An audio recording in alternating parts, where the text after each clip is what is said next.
now that we got it. Okay, so this is the tool we're going to use here. Pittsburgh brand, you can pretty much pick it up from Harbor Freight, and most of them probably have the same thing here. Okay, so what I'm going to do is show you exactly how it comes in. Okay, we took a little modifying bolt because it was so long, and this is the one that you'll need to pretty much bring it shorter. You can still work with the existing bolt, but it's just a little bit more time consuming to have the wiggle. And these are the actual stud that actually came with it. You can see it's so long, and I'll show you why it wouldn't work.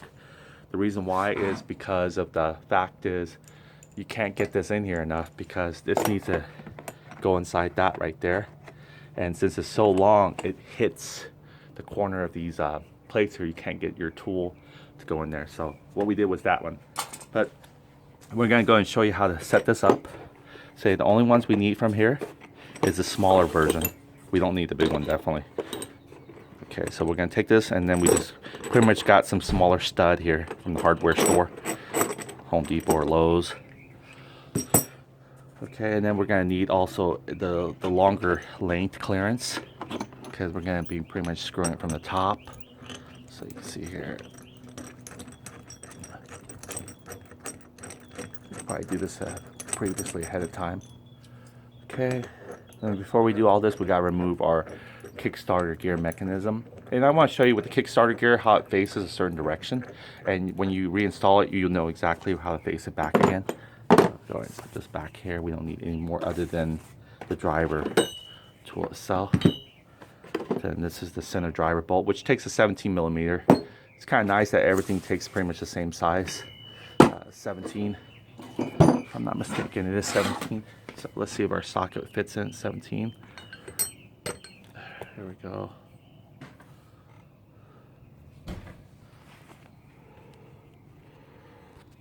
See if we get a camera angle there. Yep, fits it right nicely. So there we go. Okay, now we're gonna go and take the mechanism. But before I show you that, see how it pointed? So you know next time when you reset this back, your Kickstarter mechanism, you want to make sure that the arrow right here points pretty much to your variator shaft. They call this a variator shaft because this is where your variator sits on. Much as you can, so see the arrow there? And there's a little indentation right here, which it's lined. So this one's off a little bit, only because it's probably been turned over a little bit. So you can see here, this little marking, there's a little dot right on there. There you go. See that dot right there? That right here, that little dot needs to also face horizontal, directly horizontal. All this right here, the arrow, if that little dot faces horizontal here, this arrow will shift up and face horizontal here. And that's what you want. And then this one's perfect. It's already faced horizontal, but we gotta get this mechanism back to pretty much horizontal when we actually put it back on, okay? So for right now, we just wanna take it off. The only thing that's really holding it on is pretty much this is being barricaded by this, and which is an 8 millimeter snubby here that we got to take off. Be careful, spring loaded. So you definitely want to be very cautious when you're removing it. Just take a piece of plier and okay, there we go. Try to get not your finger exposed too much in that area. Okay, we're gonna get a pair of needle nose plier.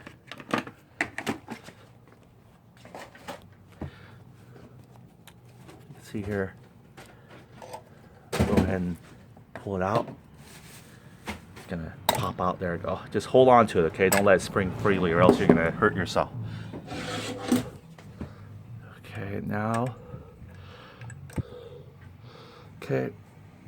Wow, it's really stuck on there really good. Okay. I wonder how come.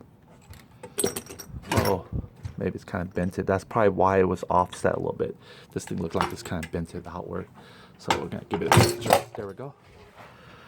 Okay, we gotta jerk it out. And there's also a bushing here. You know, careful. Most of the time you crush these bushing when you actually twist this, you know, wrongly, or try to take it out the cover. So there goes the bushings in there. We'll leave the bushing in there until it wants to fall out on its own. But we don't want to lose it though. Okay. So there we go. We got the Kickstarter mechanism, and you could tie these back to how it was. So it's laying right here. That way you won't lose it. We'll again take this one ready for the new crankshaft. I mean the crankcase, the right-hand side crankcase. But for right now, it's good to know where the parts are. Okay, and this one just slides right out. There you go. See, it has a little groove there. You just slide right off there. There you go. Okay. Okay, now we got our starter gear, which is very hard to remove. So that's where this tool comes in. You can see how it works right now. Okay, so what you do is pretty much you grab it from one side or fiddle it one side here. Now it has a little pelvic in. That's why you can't use a regular pretty much puller, because what it does is it slips off. I'm not sure why it made it that way, but it's almost like a safety feature for you not to pull it out so easily. So it has like a little incline. I'm not sure if you can see it from this one. You can see that little back there? So it's like a slope. So every time you try to put a hook on here, it just slips right off. And that's why you can't really do it, which is a regular, what it goes, those pullers that you can pick up. So this is why this tool is so much useful. Okay, so you got that in there. See how it kind of teeths it in there? It kind of gives it a bite from underneath. And that's what you want. Okay, and then this one you'll have to take off because you're going to go ahead and put your, I guess, what you call that, the arm or the whole chest piece here. The chest piece that's going to, and then the washer comes off as well. Okay, we're going to hold on to that one. So there it goes. This is the chest piece here. So you can see it's a heavy duty mechanism.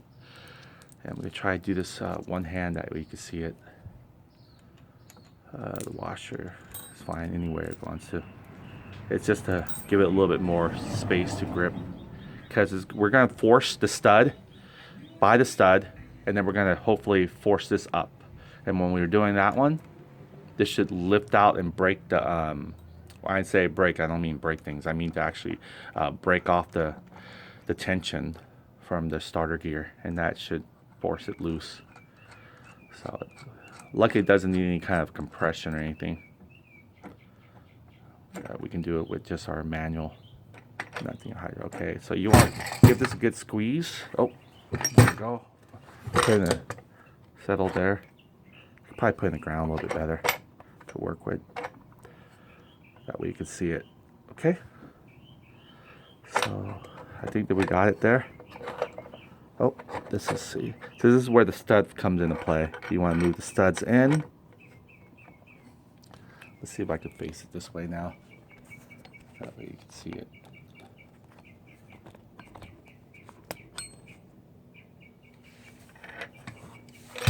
Okay. Okay, you guys can still see it.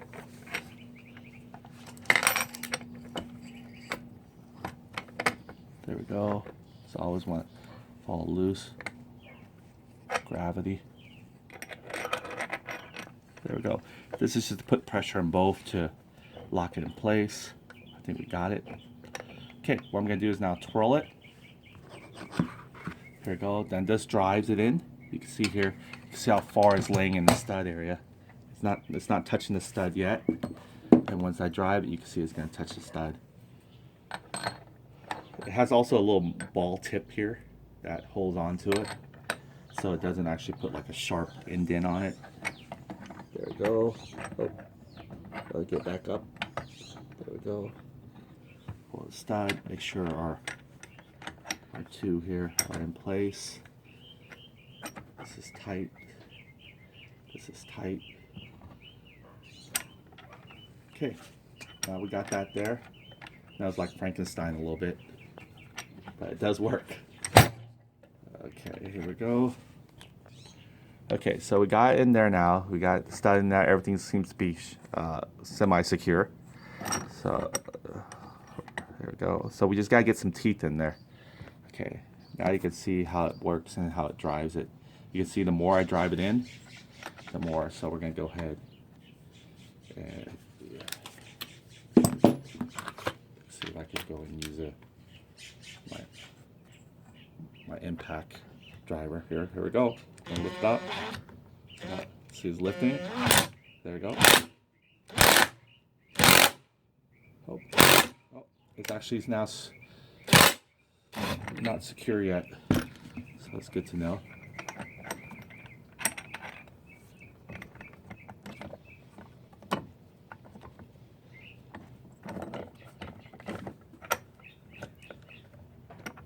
gotta get really good there, or else it actually slips off. You can see it. Once you get pretty secure in there, it should be fine. See how that slips right off? So let me go ahead and get that a little bit better now. You can see. Okay, just try to squeeze it in there. We might have to go and tighten this. And I think this takes, let's see here, we get a socket for it. There we go. This takes a 9/16 socket to tighten this one down, so let's go and tighten it down.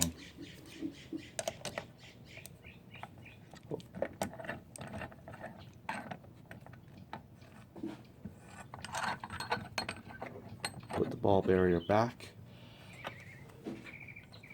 Okay, we're gonna go and tighten it down.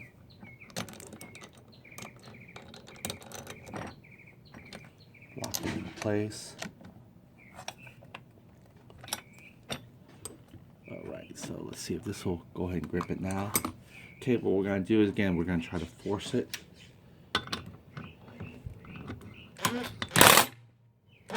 Oh, it's coming off still. Okay. Okay, what we're gonna do is I'm gonna set it down on the ground, that way you can see the whole view better. It's a better idea that way.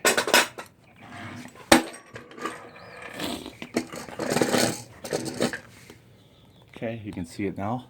It's the whole view. Let's see if I can tilt the camera at an angle that you can see everything.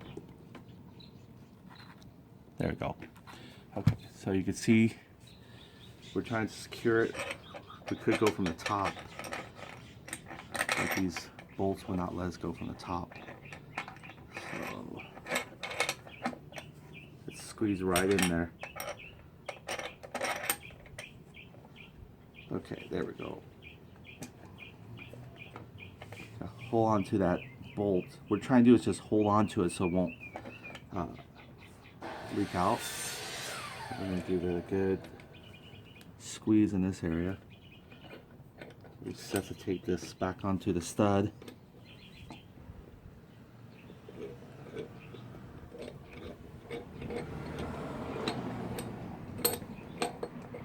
There we go, let's see where the stud's at. Okay. Okay, looks like it's gonna grip it. Okay, here we go. Drive it in more. Oh, there we go. It popped out. Do you see that? There it is. It held it right in. It looked like it was going to slip off. That's what I was telling you about the pivot edge. See how it has that little, see over there? It's very tricky because it always wants to like slip right off. So we finally got it off. There we go. Now we can go and get our stroker here completely off. So you can see it right here. So we can pull it right now from the other side. So there it is. The chain's gonna fall right out. Here. There we go. There we go. See that? Completely right off. That's how you remove your stroker. And there's our chain. There's a whole clam chain here. So there's only two chains in the whole CVT kit. You have your pretty much your cam chain, which rides on your stroker, and then also your oil pump chain that you looked at earlier. So pretty much we removed it, so we got that part in now. So we can set everything here aside and easily. So this tool, it's your best option for trying to pull that starter gear out, unless you want to get creative and make your own. You can probably do some welding. You can probably make it a little bit more thinner, maybe a little bit more thinner here, so you can actually gap it more in. But this tool so far did the trick. So we're gonna go and leave that out here. Okay, now this is it. We took it completely apart. Earlier you saw there. We're not gonna remove the bearings on this unit. The reason why is because we're not really reusing the bearings here, as well as the sealant here, but the new ones we are. So we're gonna go and start removing things from the older unit. Okay, the Kickstarter. We're gonna reuse. Be careful with this one. There's a little piece of what do you call that? little pin there that locks in this mechanism. So you can see here, if I push on it, let's see if I can do it this way. So if I push on it, you can see here, if you lose that pin, it won't have anything to, you know, fall back to rest on. There's a pin right there. See that little pin?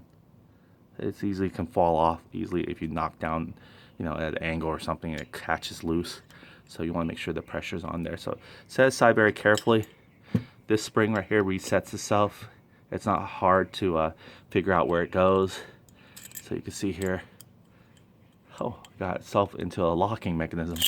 Okay, so it just comes back here and loops this right here, and then this twists back into that little locking area of the crankshaft.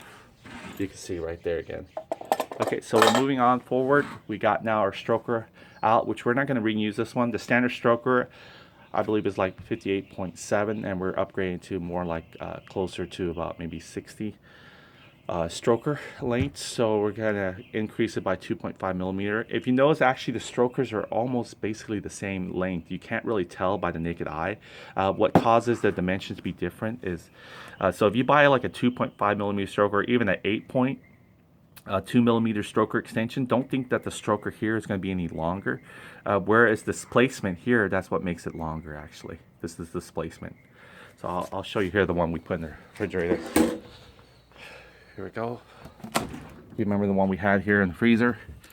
So we're gonna go ahead and probably put that one in shortly.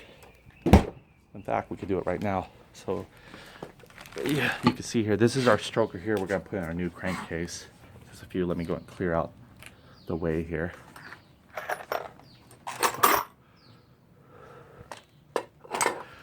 When you do this yourself, you could take it a little bit more carefully and more organized. I just want to show you guys how to take things off. So, but I'm pretty much familiar with all my components now, so I feel more comfortable already. But if you were just doing this first time, I do recommend putting them neatly into like a box and stuff. And you can do it slowlier and take more time, so you can see where things are at. You know, sort them out nicely. And that way you're not cluttered like this. So here we go. We're gonna move these out so we can make room for working on our crankcase now. Sorry, you can watch me clean up a little bit. No, I designed this by choice. But here we go.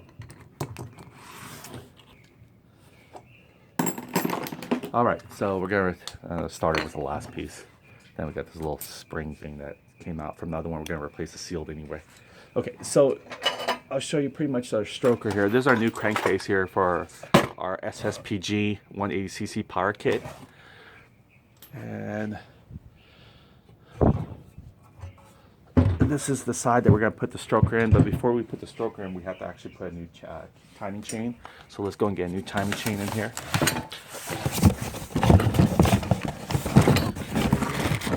There we go, new timing chain. We're also going to install a new, pretty much a new belt, which we can put that in, last. That's fine. We can insert that last, but let's go and put our new timing chain in there, because you can't put a stroker in without a timing chain. And we're going to also replace the sealed right now. So you can see me take out the sealed as well on this side. Which again, keep in mind though, the stroker is frozen. And then this one was heated previously by the sun. It's probably cooled down a little bit, but sometimes it'll still work. So let me go ahead and rip out the new chain. So it's going to have pretty much, it's already new sealed already, but we want to upgrade to the blue Vitox sealed, a little bit more better quality. There we go, we got our new chain now. Okay, and then we're going to go and get our blue sealed. Okay, let's go ahead and make way here. Got our screw packs here.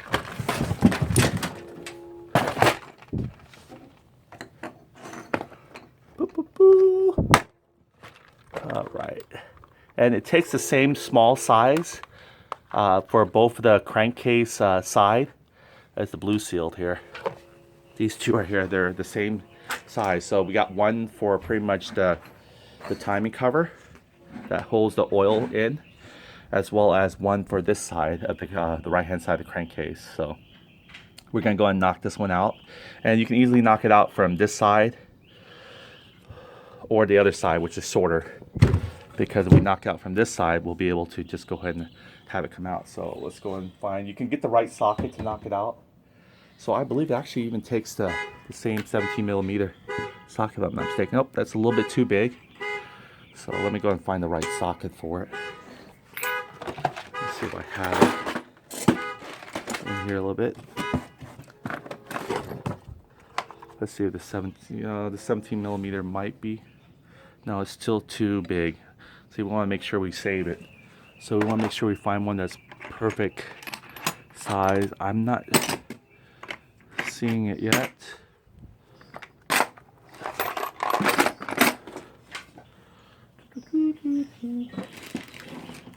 I don't think this will fit. This is way too big.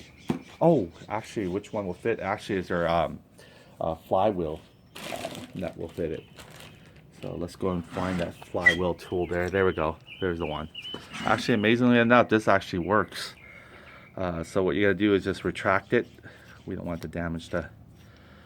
Actually, it probably won't even damage it. It'll just help it hold it. So there you go. You can just put it like that. Put it in there like this. See that? It fits it perfect. It covers most of it, you know, but it's still enough for it to fall loose straight in. And just, you know, it also got a perfect hammer head here. Just take a mallet hammer. You don't need that much pressure off of it. There you go. There's our mallet hammer here. And then we're going to go ahead and tap it out. 1, 2, you can see it, okay? It's going to fall right in. 1, 2, 3. Oh, there we go. There we go. Just fell right in. So pretty much that's how we take out all our thing, and we're going to put the new one in. The new one's the same way. When we put it in, we're just going to go insert it in there like that. Okay, and then we're going to take our... Actually, you know what? It's better to insert the other side. The reason why is you can see where it flushes at. But you can see here the old one here. It's not damaged. It's just that the spring just kind of popped out a little bit. And you can reset the springs back in. I'll show you how. See that spring right there? You just kind of groove it in there. Work your finger. There you go. Snaps right in. So this still can be reusable. It's brand new. Pretty much hasn't even been used yet. It just came part of the kit. But we're going to replace it with some nice blue performance one. So a little bit more sealed there. And then you can adjust it where you want it. I try to keep the number facing top so when I take out my crankcase I can see which parts I'm using for it again. So we'll go and put the number facing the top. It says the number. See, there's little number indications on it. It's kind of upside down for you, but I can also see it myself. It's 30. See, there we go. That's the number for it. So we'll put the number facing up. And you can pretty much force a little bit by hand. And then you can flush it a little bit with the tool. Just a mallet, really. Okay. So you can go ahead and just give it a good tap with your mallet. Just gotta have it flush with the surface. Okay. And then you can go in a little further with this one. Just try to make sure that it's balanced. If you put it all the way in, you can just, you know, work your way back out, pop it out again. But let me go and try to do this. So you can see it from this angle. There we go.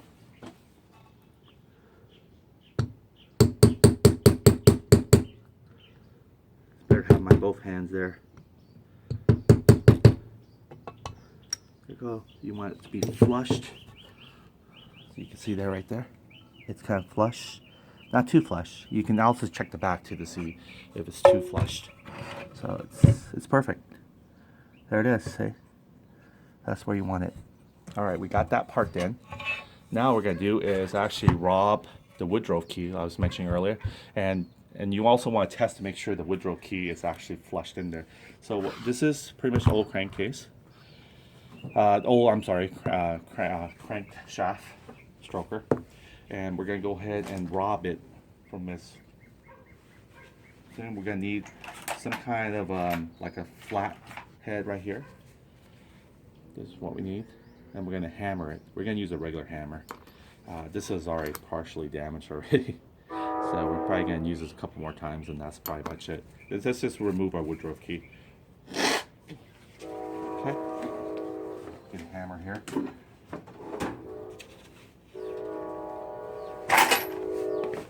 Okay, now this one's very tricky. You want to hammer it from this side. Do not want to hammer it from here, because if you put hammer in here, it's going to force the Woodruff key to pretty much dead end here, and it's going to be just, you know, no point of doing that. So you want to hammer it from this angle right here for this one. This one doesn't really matter. You got leverage on both sides. But this one, you want to make sure you hammer it from a leveraged area. Oh, here we go.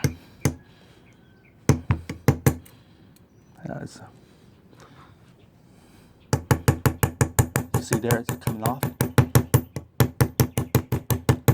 I'm kind of hammering it, and it's kind of like, again, it's like a boat shape. There we go. See how it's kind of almost kind of flying off.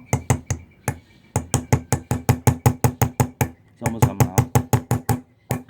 So that's how you remove the wood. Oh, and it shot up pretty much. Lucky I saw where it went, or else we would never find it. There it is. That's your Woodruff key right there. So. See, it's like a little boat shape. Here we go. See it better. That's it. That's just a basic Woodruff key. Woodruff, spelled W-O-O-D, R-U-F-F. There you go. Here's another one here. We can probably just get from the same angle, only because I'm already here. But this one you can actually get out without having to remove the crankshaft. Unfortunately, this one, you pretty much have to take out the starter gear in order to take out this camshaft. So there's a bit of trouble on it, but it will come off. Again, and then putting it on is going to be pretty much, we're going to hopefully do it the same way, and with a little bit of luck and pretty much applying it. So here we go, we got it now. And where's our cool camshaft that we just got out of the freezer? There we go. There's our cool camshaft now. Again, this is frozen. And again, we're going to show you the dimension. So, okay, this is supposed to be a 2.5. Wow, it's really cold. Whew. And it's not good for the Woodruff key, unfortunately, because it's contracting. But you can see here, side by side from our original stock one, you can't really tell. See, they're the same. These two are pretty much identical. Here, I can get from the side for you that you can see. So even if it's 8.2 millimeter extension stroker, it doesn't really matter.